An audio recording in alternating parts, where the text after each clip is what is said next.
First, I want to continue our thread about the New Orleans Saints and the Indianapolis Colts in Super Bowl number 44. And I really want to get into basically why I still think the Saints are going to win. And why I still happen to be the only guy in America that thinks so. And I'll get into why, even with Dwight Freeney being injured and out basically to the torn ligament and the high ankle sprain, that doesn't matter. The point spread goes down to half a point. Half a point! I can't believe that. You know, your best pass rusher is out of the game. I mean, even if he's on the field, he's not going to be very effective. And the whole point spread goes down half a point. Shows you how little people care about the Saints. And imagine, you're a Saints fan. How must you be reacting this week about all this? I mean, are you not the most disrespected franchise alive right now? That's ridiculous. I've seen some NBA teams go to NBA Finals and not be less respected than this New Orleans Saints team. This is the number one team in the NFC. They had the number one seed all year. They were undefeated for most of the season. They ended up, alright, they gave up a couple of games at the end of the year. They got punked by the Cowboys. They lost to the Bucs. Yes, at home. But this team is going to end up being an underdog in the Super Bowl. Well, by golly, it's just amazing. And it's really what the Vegas odds makers say is a calculation of what they think the public will bet. So it's not the odds makers' fault for making this decision. They're actually, the point spread's designed to get the most people to bet. As it stands, let's see, it appears that the New Orleans Saints are going to end up being a 5-point underdog. That's what I heard today at Sportsbook. We'll check for an update in a minute. We will. But I'm just amazed at this. I really can't get over how they've just been just pretty much thrown to the curb. Oh, well, you know, they looked so terrible in the NFC Championship game. All right, I'll give you that. They didn't look great. But look who they were playing. They were playing one of the more aggressive defenses available in the Minnesota Vikings. No, they're not a terrible defense. They're good defense. And now they're going to be playing a team that's less good, and that's being generous, in the Indianapolis Colts. So you're about to say now that they're underdogs? They played a better defense the week before. And now they're going to play this team, which is not as good defensively. They're maybe a little bit better offensively. A little bit better. But not a lot. You know, it's not like Brett Favre and the Vikings were a terrible team offensively. They scored a lot of points. They were pretty good at controlling the line of scrimmage. And they had a deep threat, although Favre probably made him, in Sidney Rice. They had another potential deep threat that obviously wasn't healthy, but still a good one in Percy Harvin. This was not a bad team. Okay, so the Saints played a little, they did not play up to their usual standard, even though they were at home. Perfectly understandable.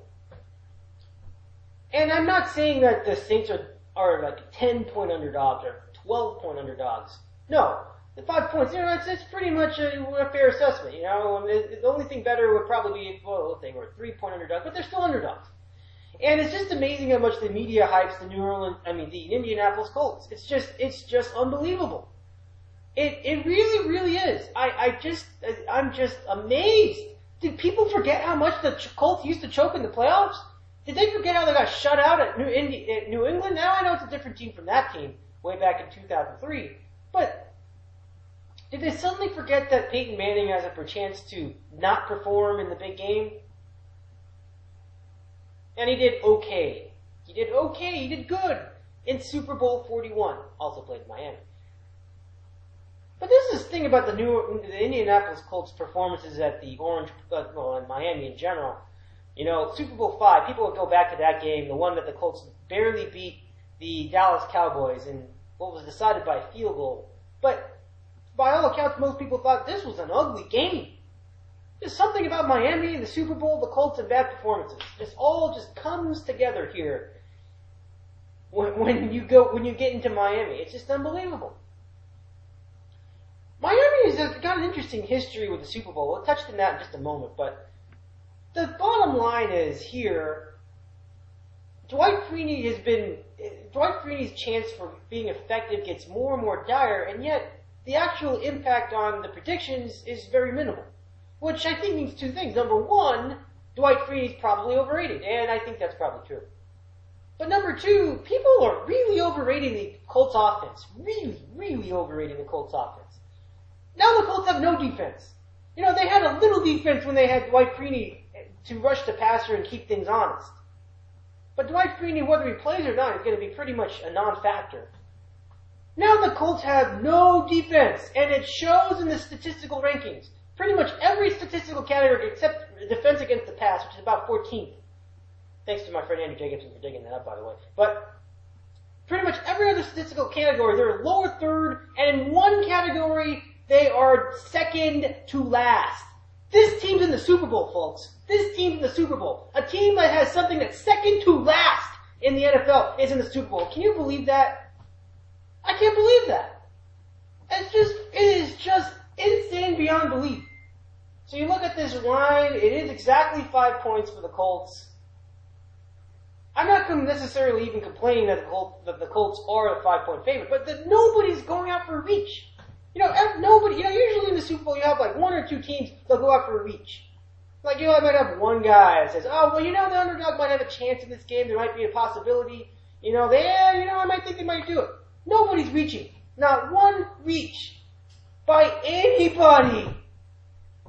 No reach. You go up and down every channel, every station, and almost publications, Colts. It's just unbelievable. So today, here on the show, we're going to get into that a little bit. We will talk to several guests, hopefully several, on the subject, and we'll get their opinions and what they think is going to happen here with Super Bowl 44. It is going to be a big one here in the city tonight, everybody. And it'll be a big event here on YouTube as well, even though all you see is me. Hi. And the Bulls are just continuing to get their ass kicked here by the Clippers right now. Boy. And so we have a few other headlines to get into in a moment, but for those of you YouTubers out there, stay with us. We have more to come here coming up.